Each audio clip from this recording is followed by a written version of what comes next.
Okay, welcome everybody. Some people are still filing in, but I think we'll go ahead and get started with the showcase for today. There we go. My name's Scott Schachtel. I'm the stem cells product manager at Bio-Techne, and today we're going to talk about how to get the most out of your stem cell cultures, specifically some tools to help optimize pluripotent stem cell culturing and differentiation. The talk today will be broken into two segments. I'll speak first and go through sort of a brief overview of the general catalog that Bio-Techne has of tools for stem cell workflow research and highlight some specific tools that I think will highly benefit you. And then we'll transition over to Dr. Joy Aho, who will talk about some more innovative and progressive techniques and tools that you can apply to your system to help optimize and differentiate your stem cells.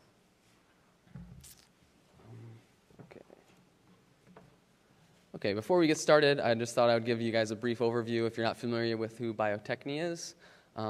Just introduce you to the company. So Bio-Techne brings together the life science brands of R&D Systems, Tocriscreen Bioscience, Novus Biologicals, and Protein Simple. And by bringing these companies together, we're able to offer stem cell researchers a wide variety of tools across their whole stem cell workflow. And you'll sort of get the feel for this as we progress through the talks today, because each of these brands will be touched upon, and you'll see how they fit into the stem cell workflow.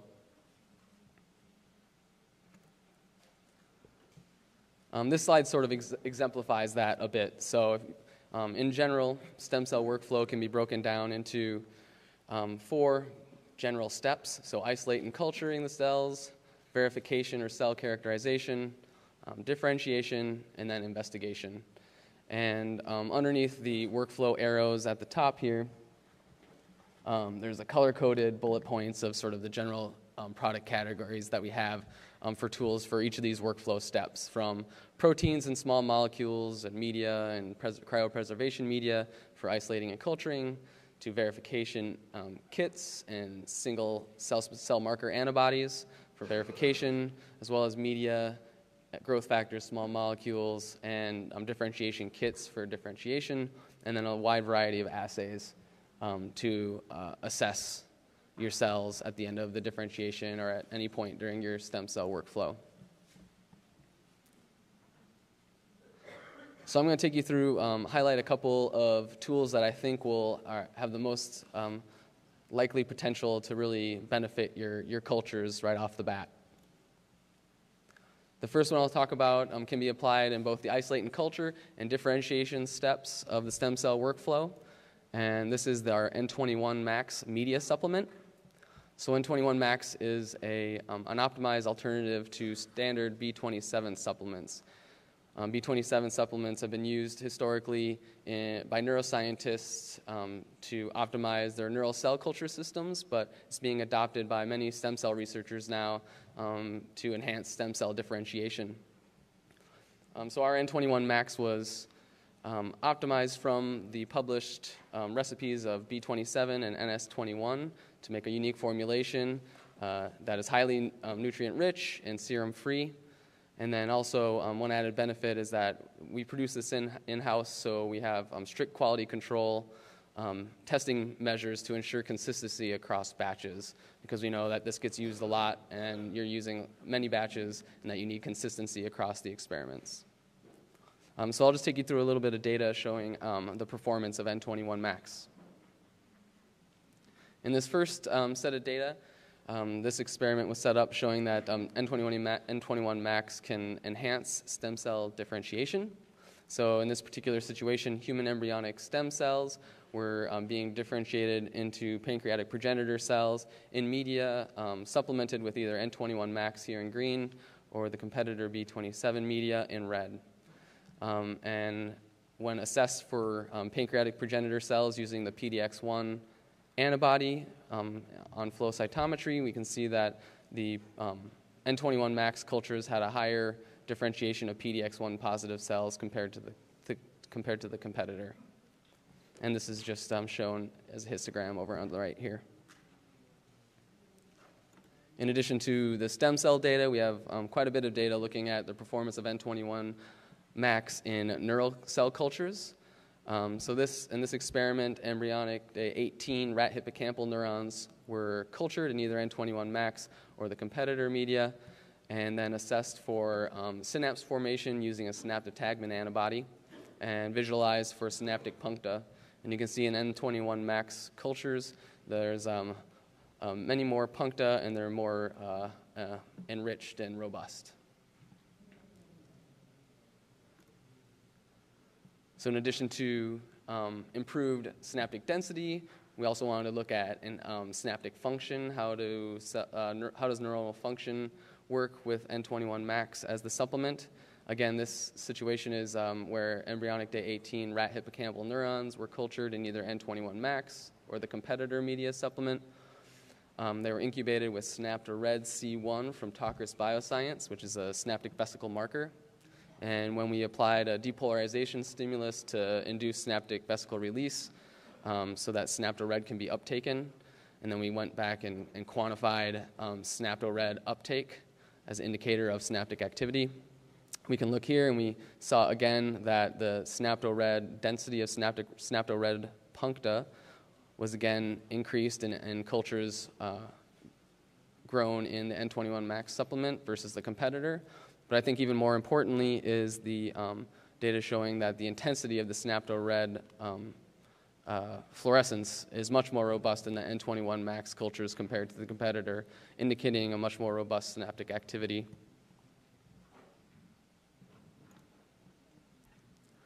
So in addition to the internal data that we've done testing the performance of N21 max in neuronal cultures, we've also had a collaboration with Dr. Bamberg's lab at Colorado State University. They're working on, they're investigating the inducers of neuronal stress for hippocampal neurons, specifically looking at the formation of cofilin rods as an indicator of neuronal stress. And historically, they've been using the B27 supplement, and they noticed that increasingly over the years, they've been finding a higher incidence of spontaneous stress rod formation in their culture systems, up to the percentage of about 15 to 20% of the neurons spontaneously forming these cofilin rods. So they're looking to reduce that back down, and they tested our N21 max in their system and found that it reduced the spontaneous formation of rods down to about 5%. And this was beneficial for them because then they had a higher resolution to go through and test their stress-inducing agents that they wanted to look at and be able to see bigger differences or detect differences amongst these stimulus a little bit easier. Okay, so that's all the data I'll show for the N21 max. I just wanted to mention that right now we have a free trial program going on for that. If you picked up a packet at the door, there's a little 4x6 card within the folder that has a URL on it where you can go to enter your information, and we can get you a free trial of N21 max. Because the best way for you to know about this is to try it yourself. Okay, the next set of tools I'll talk about relate to cell verification and cell characterization. So it's very important for before you go into the differentiation step to verify that your pluripotent stem cells are indeed pluripotent. By assessing that, you're setting yourself up for a better differentiation downstream. We have a number of tools for stem cell verification, from individual antibodies to antibody kits to functional differentiation kits. And I'll just go through two examples of some tools that I think could highly benefit you. The first is our human pluripotent stem cell live cell imaging kit.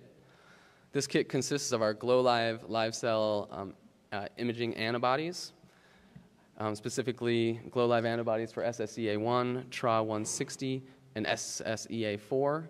These are all fluoroconjugated to either a red or a green fluorescent. And this kit is designed for a single-step immunocytochemical staining of live unfixed pluripotent stem cells. So simply add the antibodies to a well, incubate them for 30 minutes, and then visualize the well under a microscope, and you can see the extent of the pluripotent stem cell marker expression in that well. And a couple of benefits that this provides you is that it can be done in a short amount of time, so it just takes about 30 minutes to do it, and that the antibodies do not affect cell proliferation or stemness, so you can move on to downstream steps using that same well that you just screened, so you could differentiate those cells or expand them. These are some images of some cultures where the live cell imaging kit was used to visualize pluripotent stem cells. In this instance, it was human IPS2 cells grown on irradiated fibroblasts and incubated with SSCA4 and SSCA1, and you can see a nice SSCA4 positive IPS2 colony here, and then this image showing SSCA4 and TRA160 staining using the GloLive antibody kit. In addition to the full kit, the GloLive antibodies are also available separately. We have, again, antibodies for SSCA1, SSCA4, TRA160, and more recently we added TRA181. And these are both available in red and green flavors, so you can kind of mix and match at your whim.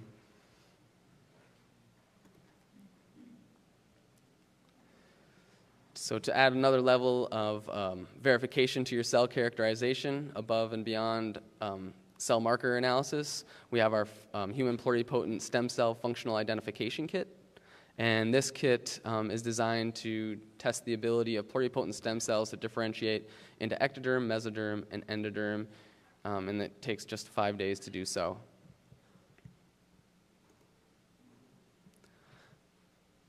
This slide shows two in-house derived IPS cell lines that were run through the functional identification kit and differentiated into ectoderm, mesoderm, and endoderm, showing that we get robust differentiation into each of the 3 germ layers and verifying their pluripotency. On the bottom lists the kit contents that comes in the functional identification kit. So it comes with a base media supplement along with differentiation supplements for both ectoderm, mesoderm, and endoderm, as well as individual antibodies for each of the germ layers, so you can verify at the end that the cell identity. So it's an all-in-one kit to check for functional pluripotency. And the benefit of using this in your system is that it can help you uncover cell quality issues early within your stem cell workflow, which ultimately can save you time, money, reagents. So this is exemplified in this particular experiment where we were using BGO1V human embryonic stem cells, and we were going to use them in a differentiation, downstream differentiation protocol. And we had 2 different cell preps, cell prep A and cell prep B of BGO1V embryonic stem cells, and differentiated them into mesoderm. And you can see at cell prep A had very little mesoderm differentiation, versus cell prep B, which had pretty good mesoderm differentiation, indicating that we should move forward with cell prep B for our experiments. If we use cell prep A, it's likely that the differentiation wouldn't work very well. So again, this allows you a way to assess your stem cells before moving to downstream steps, increasing your likelihood of downstream success. Okay, in the next couple slides, I'll talk you through some tools we have for stem cell differentiation. I'll start by talking about tools for individualized protocols. Many stem cell researchers are combining growth factors and small molecules to create their own stem cell differentiation procedures. And because Bio-Techne has R&D systems, Tocris, Novus, and Protein Simple, we're able to offer you a number of factors for this process. And one thing that sets Bio-Techne apart is that we produce and manufacture the majority of our growth factors and small molecules in-house, and that allows us to have tight control over the bioactivity and consistency of the growth factors and Tocris, or the small molecules that we sell. And what this allows you to do is to not have to worry so much about the reagents and whether they'll work, but worry more about your stem cell protocols and your differentiation protocols and your experiments. couple of examples of this. In this experiment, we're differentiating BGO1V human embryonic stem cells into neuroectoderm using recombinant human noggin. And this experiment, we compared R&D Systems recombinant human noggin versus a couple of competitors on the market. And if we looked at down here, we can see that looking at SOX1 positive neuroectoderm clusters, we can see that R&D Systems performs much better and is also highly consistent across lots. Another example is recombinant human R-spondin 1, which is being commonly used in a lot of organoid and 3D culture systems. And comparing our human R-spondin 1 versus a competitor, we can see in R&D Systems, R-spondin 1 here is in blue, that we have higher bioactivity.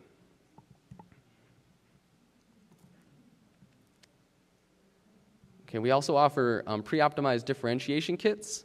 Because we manufacture many of the growth factors and small molecules in-house, we can, our research and development team can combine these to create kits that can standardize the differentiation process for you.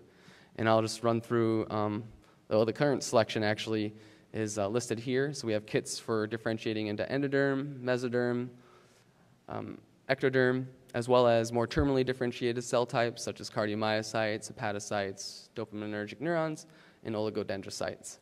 And again, these contain R&D System and Tocriscreen small molecules. They're pre-optimized, and they're designed for consistency and efficiency.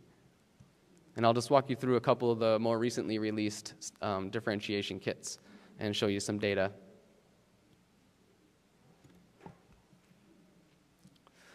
So this is actually, before we do that, I'll show you just a schematic of how the differentiation kits are set up. So within the differentiation kits are a number of different cocktails to help progress the stem cells through intermediate cell types throughout the differentiation process. So you simply add the differentiation cocktail to the media, and then so on and so forth until you get to the terminally differentiated cell type. And then the kit also includes a confirmation antibody that you can use to verify the stem cells or the efficiency of your differentiation at the end. Again, we've pre-optimized these, and we try to release the kits with the shortest amount of time it takes to do the differentiation, and this sort of gives a snapshot of how long it takes to differentiate into ectoderm, mesoderm, endoderm, and then cardiomyocyte and hepatocytes. I'll just quick show you some data about our cardiomyocyte differentiation kit. This one was optimized for the reliable differentiation of pluripotent stem cells into beating cardiomyocytes. The kit contents are listed here on the left, and this image shows beating cardiomyocytes generated using our StemXVivo cardiomyocyte kit. Before we release these kits, we do extensive testing on them to make sure that they express cell-specific markers that cardiomyocytes should. In this instance, looking at cardiac troponin T and cardiac troponin I, and staining here by immunocytochemistry, as well as flow cytometry. And then we also validate that the cardiomyocytes function the way they should. So in this video that I'll play a couple of times here, these are stem cells differentiated into cardiomyocytes using our differentiation kit, then loaded with Flow4 to help us visualize the contraction a little more easily. And then they're stimulated with some compounds that can change the beat rate of the cardiomyocytes. So when it pops up here, I'll talk you through it. Okay, so this is the basal beat rate of untreated cells, and then when we add a beta agonist, we see that the beat rate increases, and that we can slow that back down by adding a beta antagonist.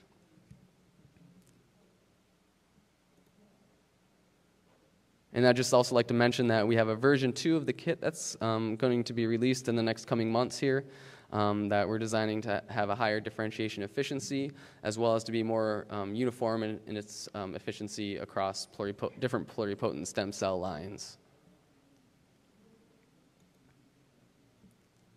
And the most recent kit that we've released is our StemXVivo hepatocyte differentiation kit. This was optimized for the reliable differentiation of pluripotent stem cells into hepatocyte-like cells. Again, the kit contents are listed on the left here, and this is the image showing pluripotent stem cells differentiated into hepatocyte-like cells and the cobblestone morphology that you would expect out of the hepatocytes. Again, we do extensive testing before we release them, showing that the hepatocytes are going to express cell-specific markers that they should. And this is just data showing staining for embryonic stem cell-derived hepatocytes using the kit, as well as iPS cells derived using the kit. We also do functional testing of the hepatocyte cells to make sure that they're functioning the way they should. So this data shows albumin secretion in differentiated hepatocytes. So they secrete albumin compared to undifferentiated embryonic stem cells that shouldn't, as well as looking at CYP3A4 activity, showing that indeed it does have CYP3A4 activity. And in addition to that, we, again, tested with a number of compounds, known hepatotoxic compounds, to show that the hepatocytes respond to them appropriately. And we can do this in a high-throughput manner, so these cells can be used in high-throughput toxicity tests. So plated into a 96-well plate, and then treated with different concentrations of known hepatotoxic compounds and measured for cytotoxicity. And actually this evening we have a poster that has a lot more data showing how the hepatocyte cells generated using this kit can be used for high throughput studies and high throughput screening. And I encourage you to attend that. It's from 7 to 8, poster number T1092. And then just to reiterate, Bio-Techne has a number of tools across the stem cell workflow that I think can help optimize your stem cell research. And that's all I had for today. I think what we'll do is I'll pass it over to Dr. Aho here, and she can talk to you about some new techniques and progressive tools to use in your research. And then at the very end, we'll have a Q&A session. All right, thank you.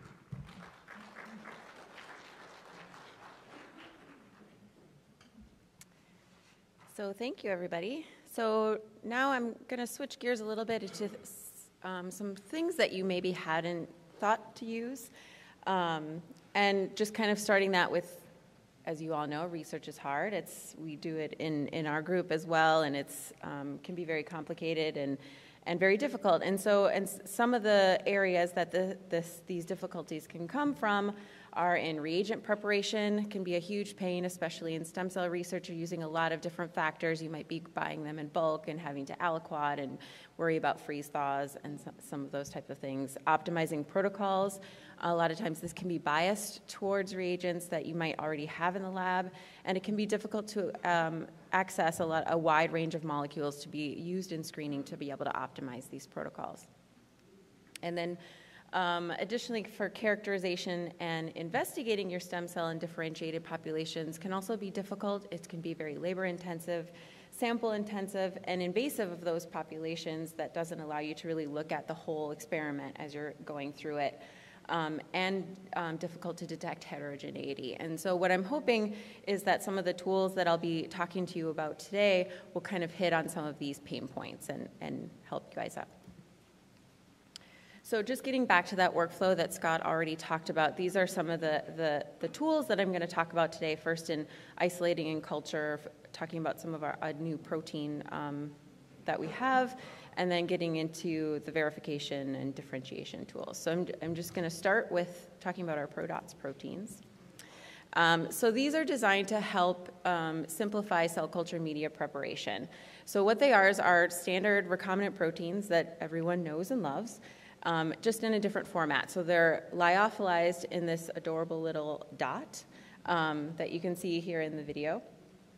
That just can roll directly into your media and disperses, which you can also see in the video, and you swirl it around and you're ready to go. So what it's designed to do is allow you to get full protein recovery from your vial, so you don't have to worry about having loss along the edges of the vial, and you don't have to worry about aliquoting. So it's designed to eliminate all of this stuff down here where you have a bunch of tubes and you're labeling them and sitting in a hood forever. Instead, you just have a bunch of vials that look like this. So we've tested these using our standard bioassays and stem cell differentiation protocols and find that they have similar activity as our standard lyophilized proteins. This is the menu that we currently have available. So the format is it's 5 micrograms of protein in each little dot. So that's designed to be 10 nanograms per mil in 500 mils or 100 nanograms per mil in 50 mils. And you can get them in different pack sizes depending on your interest. They can just be stored in the fridge, so you don't have to worry about freezer space, and just roll them in. They can also be reconstituted in the vial, but again, you have a smaller amount and you can just work with your smaller aliquot than having to aliquot a bunch of bulk protein. So now I'm going to switch to the verification step and talk about an automated Western platform that's out of our the Protein Simple company. So this is really, Western blotting is still a very commonly used technique. It's a very powerful technique, but it's also a pain to do. It's very labor intensive. And so this system is designed to take a lot of that pain out of it. So the system that I'm going to mainly focus on today is our West system, which you can assay up to 25 different samples. There's also a larger system that if you're interested in, you can assay even more. But it's fully automated, including your analysis. It only takes 3 hours, and it's basically almost completely hands-free.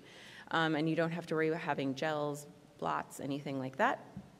So it also uses less antibody. It uses less sample. So a lot of stem cell samples are you don't have a lot there. So if you want to be able to assay a bunch of different things and not have to use up all of your sample, this helps you out with that. And it can also be quantitative, and the system's going to do all of that for you. So you can run standard curves and the system will correlate that to your standard curve and give you those concentrations, as well as relative quantification looking qualitatively. So really easy to use. You're basically going to have a plate that you're going to load different buffers in your sample on. You're going to plug it into the system, and it's going to do everything for you. So this kind of gives you an idea of how the system works. So it's all capillary electrophoresis based. So these capillary in the system is going to do all of this for you, but what it's going to do is load a matrix into the capillary. Then it's going to apply your sample and apply a voltage to that, which is going to separate your sample based on size, just like a typical Western blot that you would expect. And then using a proprietary chemistry to the system, it's going to immobilize your protein to the capillary and then wash that matrix out. So you're left with just your protein of interest on the walls of the capillary, and then it's going to basically perform a standard Western blotting where it's going to block at a primary antibody, secondary antibody, and do all of the washing steps for you. And then it uses an HRP labeling, so there's a camera in the box as well that's going to take a picture of that capillary, and it's going to turn it into something like this. So it's going to calculate the pixel densities, and then it can give you an image that looks kind of like a standard Western blot, so you get an image that's what you're used to looking at. And then it can take that and it's going to quantitate, it's going to give you molecular weights and everything and do all of that for you. So it can also do a similar method if you're interested in looking at total protein. So again, it's going to do the same type of thing where it's going to run and separate based on size, but then look at total protein. And you can correlate that by creating different standard curves and be able to look at what concentrations you have in your samples. So just to give you an idea of how this works, are some of the data that you can get from it. This are a little more stem cell related. So in this example, we differentiated iPS cells into ectodermal lineage and then probed with an OTX2 antibody. So you can see here, you can get the data in 2 different ways. This correlates the data that it's getting from that image into something that looks more like a Western blot where we can see nice induction of the OTX2 expression. It can also give you data in an electropherogram where it will calculate, you can see these different peaks, and it basically can calculate the area under those peaks to give you concentrations.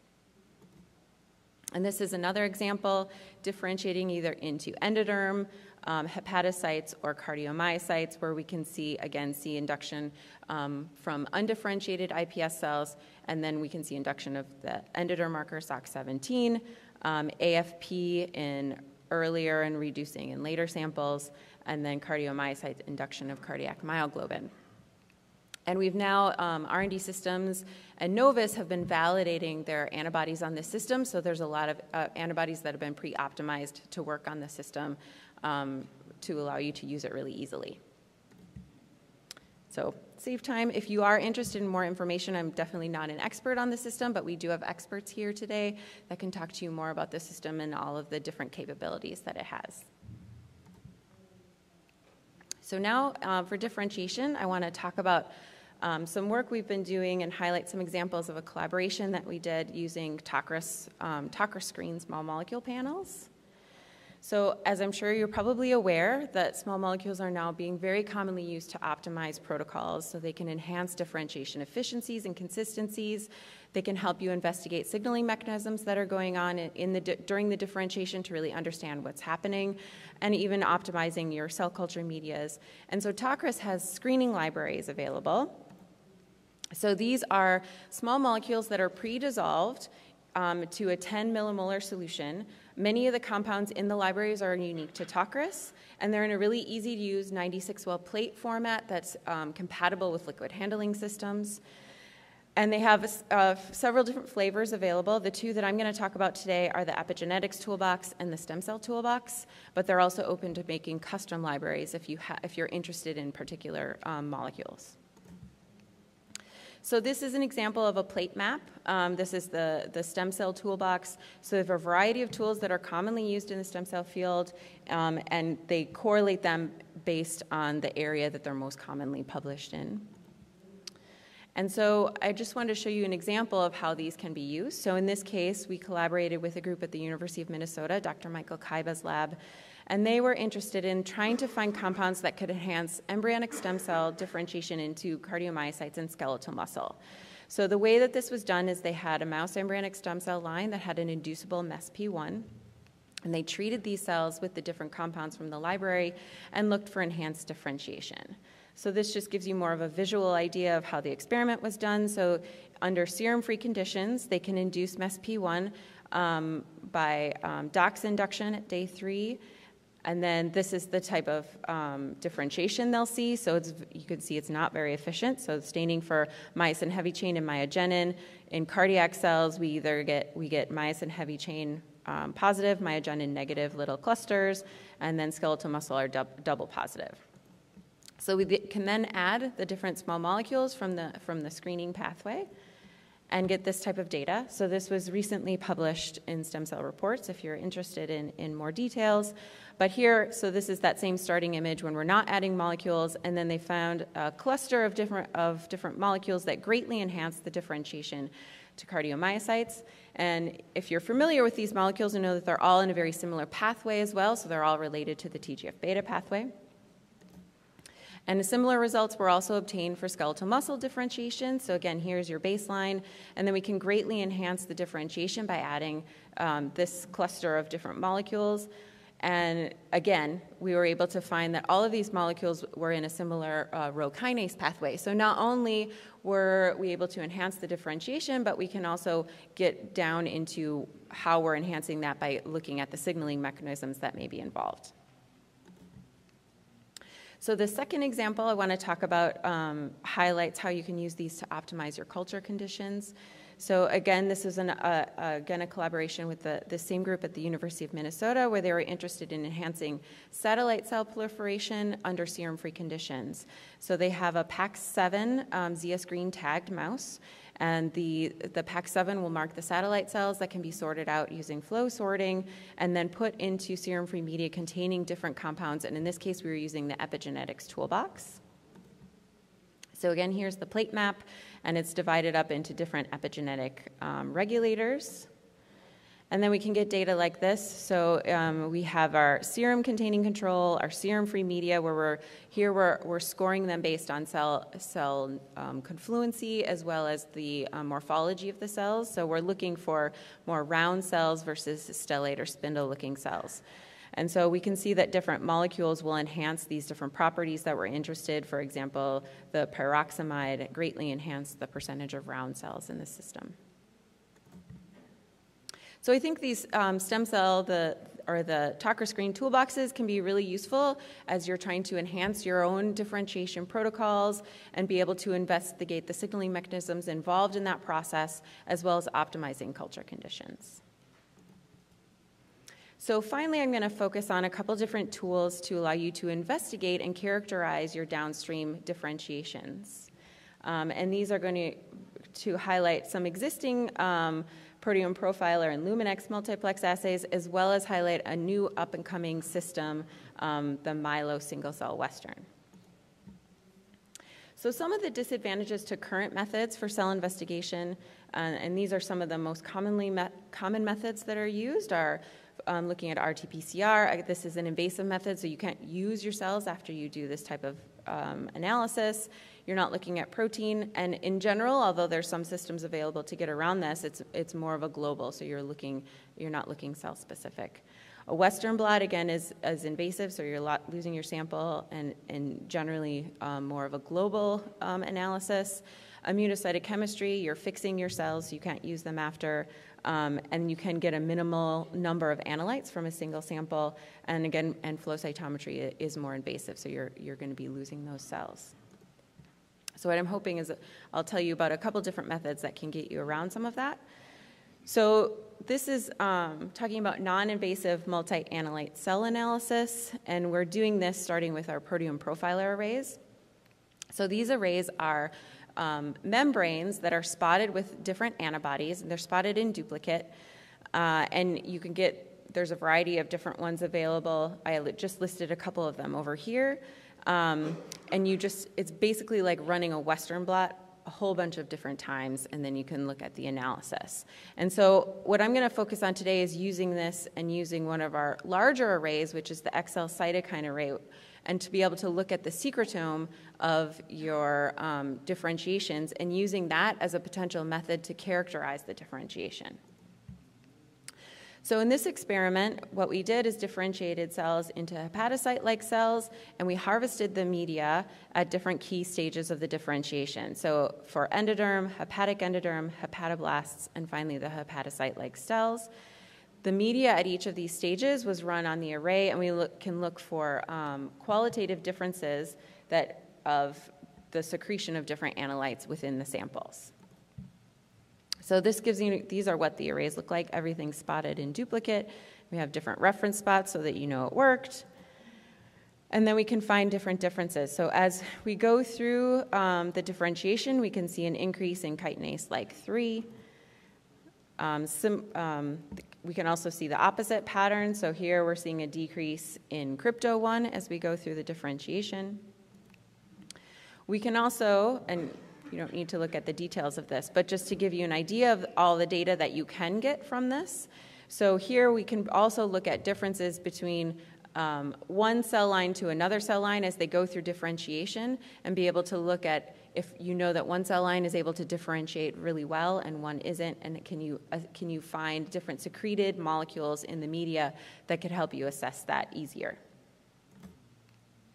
So this kind of pulls out a couple from there, and we can see similar profiles between a human embryonic stem cell line and an iPS cell line, where we can see, again, increase in chitinase-like 3 and decrease in crypto-1.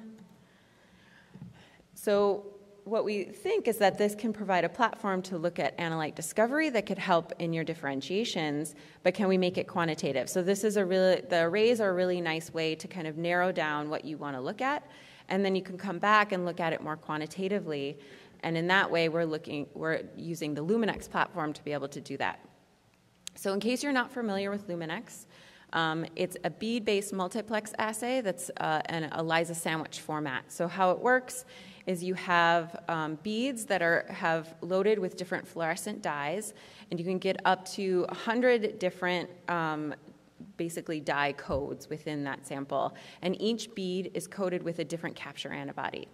So you can put all of these together and then incubate it with your sample. It'll capture the different proteins, and then you come in with a detection antibody that has a PE tag, and then the capture antibody that's on there is known because you know the fluorescence, and then the level of the analyte is detected based on the level of PE. So we did a similar experiment to the array experiment, but using Luminex, where we again harvested conditioned media from different stages of differentiation, and then used some of the analytes that we discovered using the array quantitatively on the Luminex. So this shows you some of that data. This is 3 different iPS cell lines and a human embryonic stem cell line, looking at 3 different markers, and we can see similar profiles through all the different lines where we're seeing decrease in these 3 different analytes. We can get similar data for increasing molecules, and again, we're seeing a similar profile through all the 4 different cell lines as they differentiate. So what we think is that this could be an interesting tool to look at as you're trying to characterize differentiation, and you don't have to harvest your cells, so they can keep going and start to get an idea of if you're having a successful differentiation earlier on, and then still be able to analyze that end cell population. So that's basically what I said right here. So the analysis of the culture supernatants can help to non-invasively characterize the differentiation. And what we also are now looking at is if it can provide a way to be able to predict successful versus unsuccessful differentiation, so that can we find different analytes that we can maybe add back in that we're seeing differences from to be able to promote better differentiations. So the final thing I'm going to talk about today is Milo, which is a single-cell Western system. So this is a new platform out of Protein Simple that's going to be launched this summer. So the Western blotting, as I mentioned before, is still a very powerful tool, but one of the downfalls to Western is that it's a more global analysis. So you're not seeing heterogeneity that's happening within your population, which is a big issue in the stem cell field in general. So what Milo allows you to do is look at up to 1,000 different single cells in your sample. You can look at up to 14 proteins per cell, and it's a pretty quick system, so 4 to 6 hours, 3 to 4 of those you're not doing anything, and you're just using traditional Western antibodies. So what you need to be able to perform the assay is the Milo instrument, and there's actually one at our booth if you're interested in learning more about it. Again, I'm not the expert, but there are people here that are experts. And it's a nice, tiny little box sitting at our booth if you want to take a look at it. And then there's buffer and the chip kits that go with that, as well as software, and then antibodies, preferably from us. But this gives you an idea of how it works. So this is just a segment of one of the chips. And so there's a little hole up in the top here of each of these where a cell is going to settle, and then it's going to be run over the chip basically like a standard Western blot, where it's going to be separated by size, and then you can probe with your antibodies. So in this case, there's 2 different antibodies that are the same species but are distinguished based on their size, and then a third antibody, but they have gone up to 4 different analytes on a single chip. And so you can detect within your sample what different profiles are of those 3 different things. So it's going to convert this data into this type of graph, and then it can calculate the concentrations based on calculating the area under the histogram. So this gives you kind of an idea of really the power behind it. So in a conventional Western blot, this is what you're used to seeing. So you're looking at, say, 2 different isoforms of a protein, one that's running up higher and one lower, and you're going to say, in my sample, I can see that both of these are present. But the power behind using Milo is you can detect the heterogeneity within your sample and how they're expressing these different formats. So here we can see that there are some cells that are just expressing exon 1, some just 2, and some that have both. And then this can be quantitated, so you can look at here in the orange are the cells that are just expressing 1, blue just 2, and black have both, and you can determine within your sample what proportions of cells are expressing the 2 different formats. So it is launching in the next couple weeks, so you can start seeing some of the heterogeneity in your samples. So just to summarize, hopefully I've told you some interesting tools that might be able to help you in your work. That's basically our job at Bio-Techne, is to try and come up with the ways to facilitate your research. So we also have a very large custom group. So if you're having issues and there's some custom tools that you might be interested in, antibodies, proteins, medias, definitely come talk to us. We'd love to work with you. If you have things you're interested in commercializing, we're also interested in that as well. So definitely come find us and let us know how we can help. And that's it. Thank you.